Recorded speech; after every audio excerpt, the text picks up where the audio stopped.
Mes chers élèves, bonjour, j'espère que vous allez bien.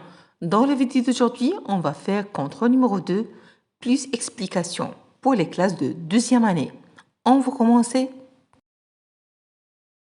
Contrôle 2, exercice numéro 1. A et B, deux nombres rationnels tels que A plus B est égal à moins 1 sur 2 et A fois B est égal à moins 3. فعندنا هنايا القيمة ديال A زائد B تساوي لنا ناقص 1 على 2. أما القيمة ديال A مضروبة في B تساوي لنا ناقص 3. المطلوب حساب هاد القيمة العددية ديال A. A عندنا هي تساوي A تساوي A ناقص عامل 1 على 3 ناقص B زائد A عامل 3 B زائد 2 زائد 2 AB. شنو غادي نديرو في هذه المرحلة؟ أننا غادي نزولو الأقواس، نبسطو ما هو داخل الأقواس ثم نزيل الأقواس ونحسبوا حساب عادي من اليسار إلى اليمين. فعندنا A تساوي A ناقص، هاد ناقص غنشروها يعني داخل القوس غتعود عندنا هي A ناقص 1 على 3 زائد B ناقص زائد A 3B زائد 2 تساوي لنا هي 3AB زائد 2A زائد 2B. المرحلة الموالية أننا تنديو الأعداد اللي عندهم A تنحطوهم بوحديتهم، الأعداد ديال B نحطوهم بوحديتهم اللي هما AB تنحطوهم بوحديتهم. من بعد غادي نعوضو ب A زائد B ونعوضو ب A فوا B. غادي نعطي لكم الجواب ولكن من بعد ما أننا نكملو ليكزارسيس نيميرو 1 كاملا. غنشوفو ثانيا ديفلوبي ريدوير. عطينا B تساوي 2x زائد 3 الكل أو كاري موان x فاكتوريزي بار 3x موان 1. فهنا شنو مطلوب منا؟ ديفلوبمون يعني النشر. الديفلوبمون وهو النشر. فغادي هنا هذه هي المتطابقة الهامة الأولى عندنا زائد يعني غتعود عندنا هي 2x الكل أس 2 زائد 2 ديال المتطابقة مضروبة في 2x مضروبة في 3 زائد 3 الكل أس 2 ناقص x غنضربوها في 3x غتولي عندنا هي ناقص 3x الكل أس 2 وغادي نضربو ناقص في ناقص تعطينا زائد x. إذا هكا غنكونوا نشرنا المتطابقة الهامة وضفنا لها هاد ناقص 3x أس 2 زائد x. أمر 3 فاكتوريزي لي زيكسبرسيون. مطلوب منا هنايا أننا نعملو سي اللي هي 3x ناقص 1 عامل 2x زائد 5 ناقص 4x عامل 1 ناقص 3x. تنقلبوا على العامل المشترك. الموضح هنا أن العامل المشترك هو 3x ناقص 1. عندنا 3x ناقص 1 وعندنا 1 ناقص 3x يعني يبان لكم أنه ماشي هو العامل المشترك بيناتهم ولكن هو إلا قمنا بالتغيير ديال الإشارة يعني غادي نخرجوا واحد الإشارة ناقص هنايا ناقص وغنقلبوا الأطراف غنديروا ناقص ونسبقوا هنا واحد ونديروا ناقص 3x عامل ل 2x زائد 5 ناقص 4x هي 1 ناقص في 1 ناقص 3x. إذا عندنا العامل المشترك هو 1 ناقص 3x فقط خرجنا واحد الإشارة اللي ناقص وقلبنا الأطراف. نخرج واحد الإشارة ديال ناقص ونقلبوا الأطراف وغادي نكونوا حصلنا على العامل المشترك في هاد سي. غادي نمروا للدي باش نشرحوها كذلك. عندنا 64 ناقص 25 اكس أس 2. فلاحظوا جيدا ان هذه متطابقه الهامه الثالثه اللي تتكتب لنا على شكل ا أس 2 ناقص بي أس 2 اللي بغينا نشروها تساوي لنا هذا بالنشر ولكن الا بغينا نعملوها تعطينا ا ناقص بي عامل ل ا زائد بي. إذا دي تساوي 64 ناقص 25 إكس أس 2 غادي نكتبوها على شكل أ أس 2 ناقص بي أس 2 تساوي 8 أس 2 ناقص 5 أس 2 في إكس أس 2 تساوي لنا 8 ناقص 5 إكس عامل 8 زائد 5 إكس 8 ناقص 5 إكس زائد 8 زائد 5 إكس. إذا كان هذا هو الشرح ديال التمرين الأول. نشوفوا الإجابة. إذا عندنا هذه هي أ تساوي A ناقص 1 على 3 ناقص B زائد A عامل 3B زائد 2 زائد 2B. إذا هي هذه الذي أنا عنقها هنايا. نحاول أنني نقرب لكم الصورة. إذا هذه هي A. المرحلة الموالية وهي أنني خصني نزول الأقواس. فهنايا عندنا A تساوي ناقص 1 على 3 A تساوي ناقص 1 على 3 A ناقص 1 على 3 زائد B من بعد ما غادي ننشر الإشارة اللي كانت خلف القوس زائد 3AB زائد 2A زائد 2B. هذه المرحلة شنو غادي نعمل؟ أنني غادي نجيب اللي هما ا في واحد المكان، ونجيب اللي هما بي في واحد المكان، واللي هما ا بي كذلك، واللي هما اعداد في واحد المكان اخر. اذا المجاهيل في جهه والمعالم في جهه. عندنا ا زائد 2 ا، هنا ممكن انني نجمعهم، عطاتني 3 ا. ب زائد 2 ب عطاتني 3 ب زائد 3 ا ب ناقص 1 على 3. اذا هنا لاحظوا جيدا في هذه المرحله عندنا 3 ا زائد 3 ب زائد 3 ا ب ناقص 1 على 3. وما تنسوش ان عندنا في المعطيات ا زائد ب كم تساوي، وعندنا ا في ب كم تساوي. اذا غادي نحاولوا اننا نعملوا بعامل مشترك اللي هو 3، غادي نعملوا به، وغادي تبقى عندنا 3 عامل ا زائد ب زائد 3 في ا ب ناقص 1 على 3. غادي نعوضوا ا ب بالقيمه العدديه ديالها اللي هي ناقص 1 على 2، وغادي نعوضوا ا ب بالقيمه العدديه ديالها اللي هي ناقص 3. اذا غادي نحصلوا على بهذه الصيغه هذه 3 في ناقص 1 على 2 زائد 3 في ناقص 3 ناقص 1 على 3. فقط هنا حسابات عدديه غادي نقوم بها. اذا غنضربوا 3 في ناقص 1 على 2 عطينا ناقص 3 على 2 ناقص 9 ناقص 1 على 3. غادي نقوموا هنايا بهذه المرحله باننا نعملوا بالاشاره ناقص، عندنا في الاطراف بثلاثه، اذا غادي نعملوا بالاشاره ناقص. يصبح عندنا كلشي ما هو داخل الاقواس موجب. علاش خرجنا الاشاره خارج القوس؟ عندنا 3 على 2 زائد 1 على 3 زائد 9. غادي نقوم بالتوحيد. اذا غادي نوحد، غنضرب هنا في 3 بسطا ومقاما، هنا غنضرب في 2 بسطا ومقاما، و9 غنخليها في المرحله المواليه. اذا غتصبح عندي هاد الكتابه هذه على هذا الشكل التالي: ناقص، نفتح القوس، 9 على 6 زائد 2 على 6 زائد 9 ناقص قوس 11 على 6 زائد 9. هنا غادي نقوم كذلك بالتوحيد. اذا غتصبح عندي ناقص عامل 11 على 6 زائد 54 على 6. ضربت 9 في 6 بسطا ومقاما، حصلت على 54 على 6. اذا تساوي ناقص 65 على 6 تساوي، هذا هو النتيجه ديال ا، عدد سالب القيمه ديالو 65 على 6. ما يمكنناش نبسطو لان هذاك العدد اللي في البسط عدد اولي. اذا نمر الى انجاز ب. فحاولوا انكم تنقلوا ب عندكم في الدفاتر. عندنا ديفلوبي اي ريدوير ب تساوي لنا 2 اكس زائد 3 الكل اس 2 ناقص 3 عامل 3 اكس ناقص 1. اذا غادي نقوم بالنشر نتاع ب تساوي 2 اكس زائد 3 الكل اس 2 ناقص اكس عامل 3 اكس ناقص 1. غادي نقوم بالنشر ديال هذه المتطابقه الهامه على الشكل التالي: 2 اكس الكل اس 2 زائد 2 ديال المتطابقه مضروبه في 2 اكس مضروبه في 3 زائد 3 الكل اس 2 ناقص 3 اكس اس 2 زائد اكس. فقط قمت بالنشر وزولت الاقواس. هنايا قمت بالنشر ديال المتطابقه الهامه. هنا غادي نحاول انني نجيب اللي هما من الدرجه الثانيه في جهه، اللي من الدرجه الاولى في جهه، وكذلك الاعداد في جهه المواليه. فعندنا حصلنا على 4 اكس اس 2 زائد 12 اكس زائد 9 ناقص 3 اكس اس 2 زائد اكس. 4 اكس اس 2 ناقص 3 اكس اس 2 فهي اكس اس 2 و12 اكس زائد اكس اللي هي 13 اكس و9 فهي 9. اذا حصلت على ب تساوي اكس اس 2 زائد 13 اكس زائد 9. وصلنا للفاكتوريزاسيون. فاكتوريزي لي زيكسبرسيون. سي اللي هي 3 اكس ناقص 1 عامل 2 اكس زائد 5 ناقص 4 اكس عامل 1 ناقص 3 اكس. فالمرجو انكم تجزوا هاد التمارين في الاوراق في البرويون ديالكم كوم كوا باش تاكدوا من النتيجه. سينو يعني ولو تشوفوا هاد الفيديو فما غاديش تستافدوا منه الا ما كنتوش تديروا تطبيقات. يعني ضروري انكم تطبقوا توقفوا على الاغلاط اللي توقفوا فيهم.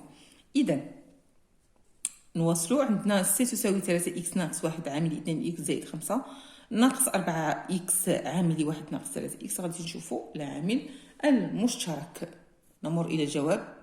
اذا كيف ما قرأت لكم العباره ديالها فغادي نشوفوا العامل المشترك. لاحظوا ان عندنا 3 اكس ناقص 1 وعندنا 1 ناقص 3 اكس. غادي نحاول انني نعمل بهذا. الا بغيت نعمل ب 3 اكس ناقص 1 فخصني نخرج واحد الاشاره اللي هي هنايا نضرب في ناقص، نخرج واحد الاشاره ناقص هنا وغادي نحول الطرفين. كانت عندنا ناقص 4 اكس عامل 1 ناقص 3 اكس فصارت زائد 4 اكس 3 اكس هي الاولى عاد ناقص 1. اذا غيرت الاماكن وتغيرت الاشاره كذلك. فهنا اصبح عندي 3 اكس ناقص 1 3 اكس ناقص 1. اذا ولا ظاهر عندي العامل المشترك.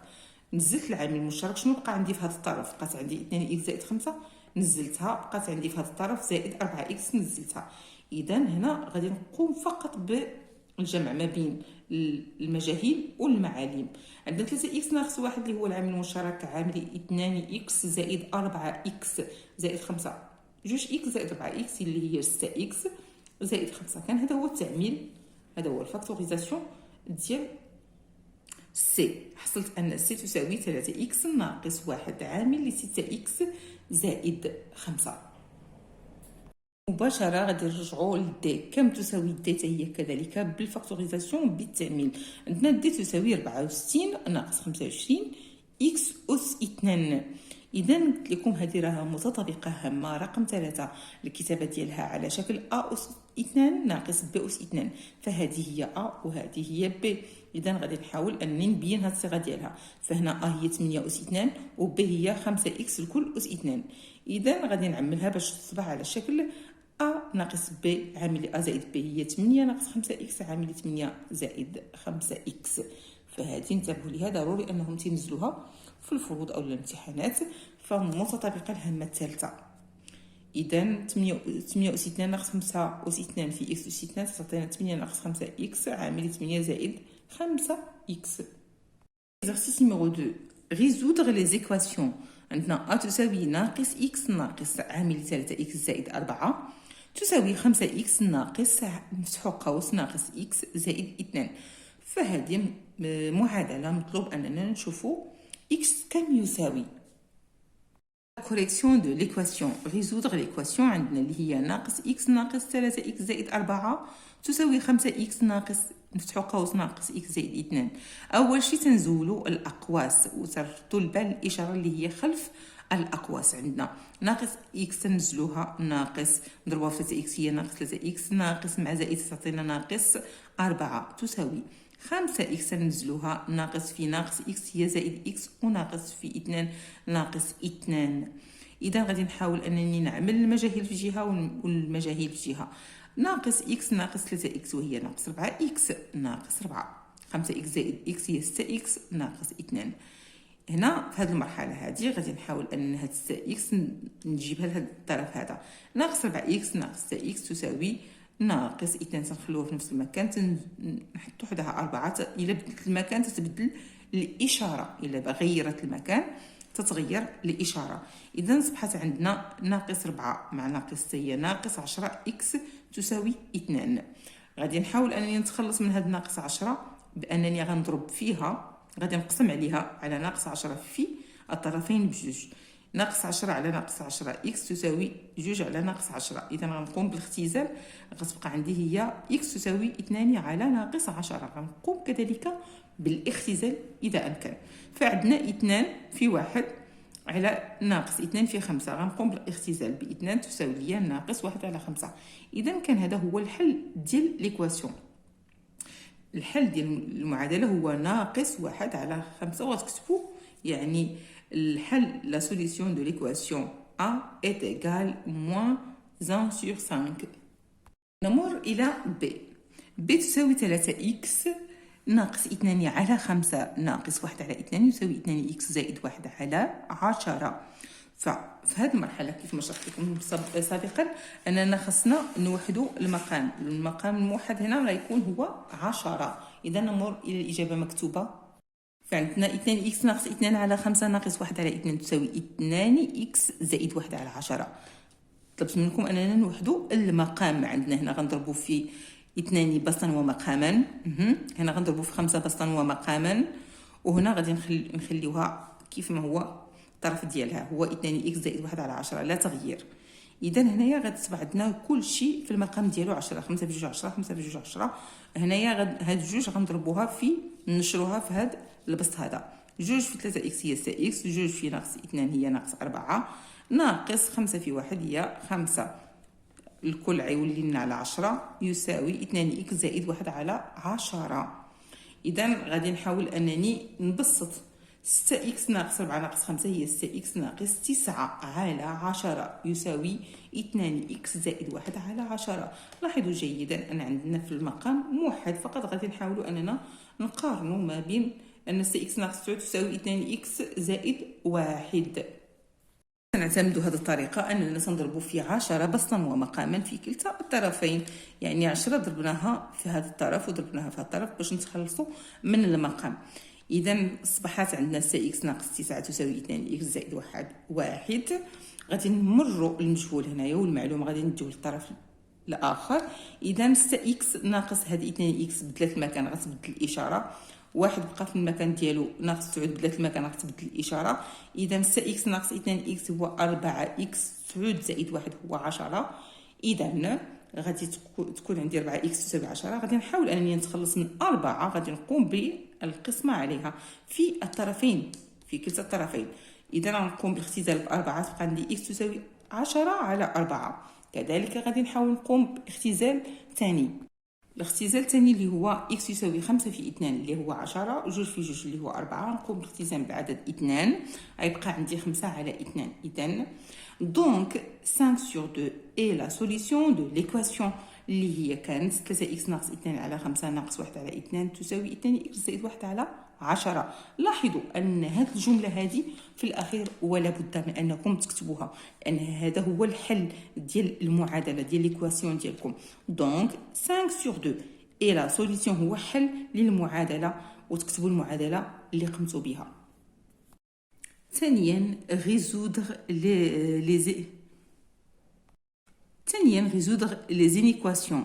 عندنا أ تساوي إكس أكبر من أو يساوي 1 زائد 4 إكس. مطلوب أننا نحلو هاد المتراجحة. وكذلك عندنا ب تساوي 3 إكس زائد 1 على 2 زائد 5 على 2 أصغر من أو يساوي إكس. لاحظوا جيدا أننا دابا انتقلنا من المعادلات مشينا للمتراجحات. فالمطلوب منكم أنكم تنتبهوا للإشارات، وكذلك تعملوا البغويون ديالكم وتأكدوا من الإجابة في الفيديو. résoudre l'équation اللي هي إكس أكبر من أو يساوي 1 زائد 4 إكس. شنو غادي نديرو هنايا؟ فغادي نحاولوا أننا نجمعوا هاد المجاهيل في جهة واحدة. عندنا إكس خصنا نجيبوها عندها 4 إكس، خصنا نجيبوها لهاد الطرف هذا. إلا جات لهاد الطرف غادي تغير الإشارة. شنو غادي نديرو؟ غادي نضيفو ناقص 4 إكس في كلتا الطرفين. نضيفو ناقص 4 إكس في كلتا الطرفين. إكس ناقص 4 إكس أكبر من يساوي 1 زائد 4 إكس ناقص 4 إكس. هذه المعادلة 4 إكس ناقص 4 إكس تعطينا صفر. إذا إكس ناقص 4 إكس تعطينا ناقص 3 إكس أكبر من أو يساوي 1. 3 إكس أكبر من يساوي 1. إذا غادي نقوم بأنني نتخلص من هاد ناقص 3، نقسم عليها في الطرفين بزوج. لكن إذا قسمت على واحد العدد اللي هو سالب فإن تنغير الرمز، نغير الإشارة ديال هاد المتراجحة، فكانت موجبة غتولي سالبة. إذا ناقص 3 على ناقص 3 إكس أصغر من أو تساوي 1 على ناقص 3. إذا الحل هو إكس أصغر من أو تساوي ناقص 1 على 3. شنو هو الحل ديال المتراجحه هذه؟ الحل ديال المتراجحه لي نومبر كي سون انفيريور، يعني الاعداد اللي هما اصغر من او يساوي لي نومبر كي سون انفيريور او ايغال، يعني اصغر من او يساوي العدد ناقص 1 على 3 سون لي سوليسيون دو لينيكواسيون، يعني هما حل لهذه المتراجحه. هذه العباره اللي هي مكتوبه بالفرنسيه لي نومبر كي سون انفيريور او ايغال تساوي لنا ناقص 1 على 3 راه سون لي سوليسيون دو لينيكواسيون ديال المتراجحه ديالنا. امور باش نحلو المتراجحه المواليه. عندنا المتراجحه 3 اكس زائد 1 على 2 زائد 5 على 2 اصغر من او يساوي اكس. فهنا شنو غادي نقوموا بالتوحيد المقام. هنا موحد ولكن غادي نديروا هذاك الخط الكسري بيناتهم كاملين هو 3 اكس زائد 1 زائد 5. علاش؟ لان عندنا المقام موحد. اذا غادي نجمعوا البسطين. سوف نجمعوا البسطين. عندنا 3 اكس زائد 1 زائد 5 وهي 3 اكس زائد 6 اصغر من او يساوي اكس. 3 اكس زائد 6 على 2 اصغر من يساوي اكس. شنو المرحله المواليه؟ هو انني خاصني نحاول اني نتخلص من هاد الاثنان. غنضرب فيها في يعني نضرب فيها في هذا الطرف وفي الطرف الآخر 2 مضروبة في 3 إكس زائد 6 على 2 أصغر من يساوي 2 في إكس. غنقوم بالاختزال بإثنان باش نتخلص منها، يبقى لي فقط 2 إكس في الطرف الموالي. إذا 3 إكس زائد 6 أصغر من أو يساوي 2 إكس. غادي نحاول أنني كذلك هاد 2 إكس غادي ندير ليها المرافق المقابل ديالها ناقص 2 إكس، غادي نجيبهم نضيفهم في الطرفين بزوج. إذا 3 إكس ناقص 2 إكس، ونحاول أنني ندي هاد 6 للطرف الآخر. مادام تبدلت البلاصة إذا غتبدل الإشارة. إذا 3 إكس ناقص 2 إكس أصغر من يساوي 2 إكس ناقص 2 إكس تعطينا 0 ناقص 6. إذا 3 إكس ناقص 2 إكس أصغر من يساوي ناقص 6. إكس أصغر من يساوي ناقص 6. غادي نقولوا بلي الحال ديال المتراجحة ما هو؟ الحال ديال المتراجحة وهو les nombres qui sont inférieurs ou égales à ناقص 6 sont les solutions de l'équation B. بكتبوها كما هي كيف ما مكتوبة، هي 3 إكس زائد 1 على 2 زائد 5 على 2 أصغر من يساوي إكس. فهنايا لي نومبر يعني الأعداد اللي هما صغر من أو يساوي ناقص 0 فهما الأعداد اللي هما حل هاد المتراجحة ديال بي. غادي نشوفوا ليكزارسيس نيميرو 3. ان كومباري لي نومبر. عندنا أعداد مطلوب منا أننا نقارنوهم. عندنا إكس يساوي 5 على 3 اي إيكغيك يساوي 13 على 7. مقارنة عددين يعني كسريين ولا جذريين، شنو تنديرو؟ إما تنقوموا بالفرق ديالهم ولا تنوحدوا المقام. إما لكم الاختيار أنكم توحدوا المقام أو لا تشدوا 5 على 3 ناقص 13 على 7. الوقت اللي غادي تقوموا يعني بعمل هذه العمليه وتقوموا بالتوحيدات وداكشي، الا صتوا العدد موجب تقولوا ان اكس كبر من ايكغيك، الا صتوا هذيك النتيجه راها سالبه تقولوا ايكغيك كبر من اكس. اذا هذا هو لا كومباريزون ديال واحد دو نومبر اللي تيكون راسيونيل.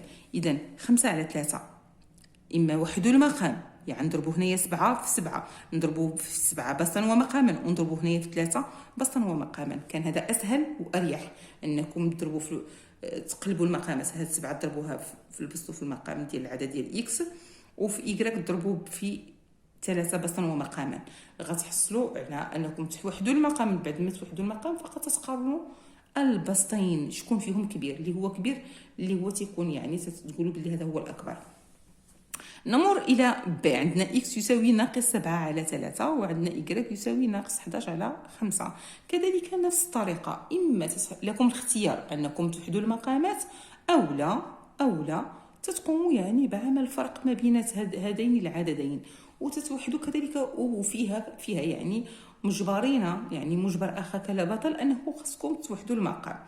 يعني ناقص 7 على 3 الا عملتوا ناقص وتفتحوا القوس وتكتبوا ناقص 11 على 5 كذلك مجبرين انكم توحدوا المقام. فخذوها مباشره انكم سيروا وحدوا المقامات وشوفوا البسط اللي كبير. اما بالنسبه هنايا سهل انكم تختاروا تشوفوا البسط الكبير، لكن هنايا تشوفوا العدد الصغير فهو اكبر قيمه لاننا في اعداد سالبه. نمر الى ثانيا سوا ا et b دو نومبر راسيونيل تل كو عندنا ا محصور ما بين 2 و 5 اي عندنا كذلك بي اللي هو محصور ما بين مؤثر ما بين عندنا 3 بي زائد 1 على 2 عندنا ناقص 4 وناقص 1. فأولا خصنا نتخلصوا من جميع هذه العناصر اللي مع بي، فقط تبقى لنا بي بحدها اللي ظاهره. اذا شنو خصنا نديرو؟ مونطر كو هنا بي تساوي لنا ناقص 3 على ناقص 1. اذا هذا هو السؤال اللي كنت انا تكلمت لكم عليه هنايا. فهنا قال لك بين ان بي تكون محصوره ما بين ناقص 3 وناقص 1. باش نبينوا ان بي تكون محصوره ما بين ناقص 3 وناقص 1 خصنا نحيدوها نزولوا منها هاد الارقام كلها اللي محصوره فيها. اذا اول شيء تنبداو به. الا كان عندنا عدد كسري فتنتخلصوا من 2 باش نتخلصوا به باش نضربوا فيه في البسط في كلتا الاطراف. عندنا نضربوه بجوج هنايا في ناقص 4 ونضربوا 2 نفتحوا القوس في 3 بي زائد 1 ونضربوها في ناقص 1. اذا غنتخلصوا من 2. ثاني مرحله لاننا سنضيفوا ناقص 1. عندنا 1 اذا غادي نضربوا المقابل ديالو. عندنا 1 غنديروا ناقص 1 في كلتا الاطراف. لاحظوا ان حتى شي حاجه ما تغير هنا، لا شيء خليتها ما غيتغير والو، فقط نضيفوا ناقص 1 هنا وناقص 1 هنا وناقص 1 هنا.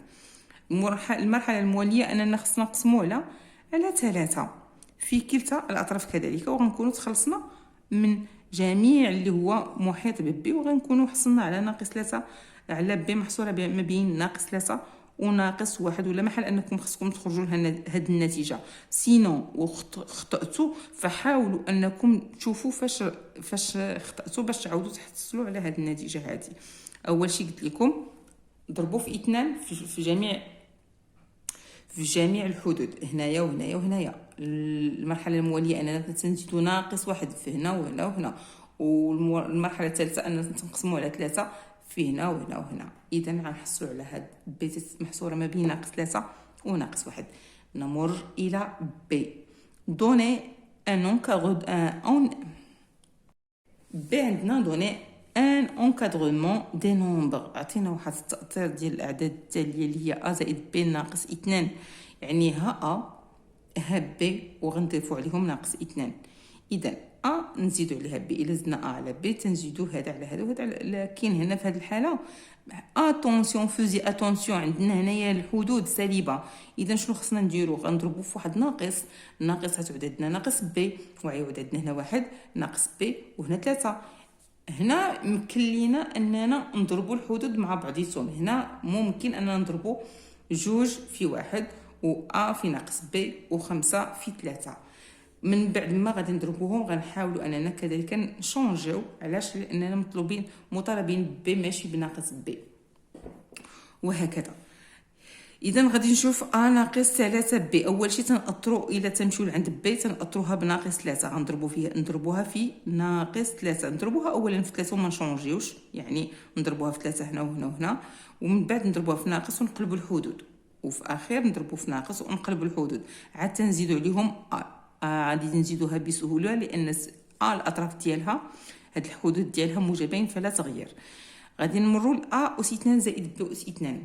عندنا ا اس 2 يعني هاد ا اس 2 غتعود 2 اس 2 و5 اس 2، بي اس 2 بي اس 2 غتعود هنايا 1 اس 2 وغتعود عندنا هنايا 3 اس 2.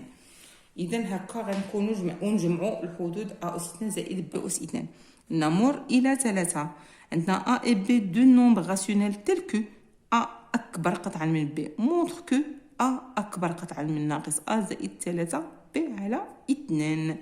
يعني شنو مطلوب منا؟ مطلوب منا اننا نمونطريو، يعني نبينوا هاد ا انها كبر قطعا من ناقص ا زائد 3 ب على 2.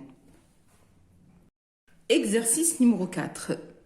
1 sur la figure ci-contre A AB يوازي CD et BC يوازي DE.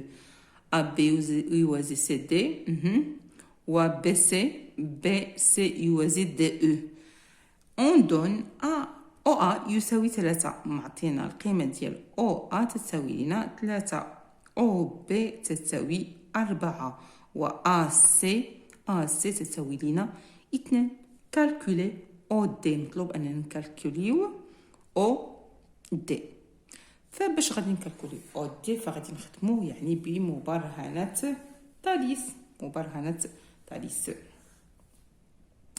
اللي هي OA على OC تساوي OB على OD تساوي AB على CD. فهذه هي باش غادي تخدموا بالمبرهنه ديال تاليس. OA على OC تساوي OB على OD تساوي لنا AB على CD.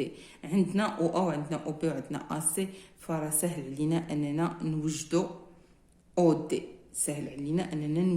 غادي نوجدوا OD من OA على OC تساوي OB على OD. إذا بقات لنا OD فقط اللي هي المجهولة غادي نجبدوها. إذا ب on déduire la valeur de CE مطلوبة CE، يعني قالك حدد القيمة ديال CE كم تساوي CE. كذلك فراه هي سهلة. إذا باش غادي نحسبوا CE غادي ناخدو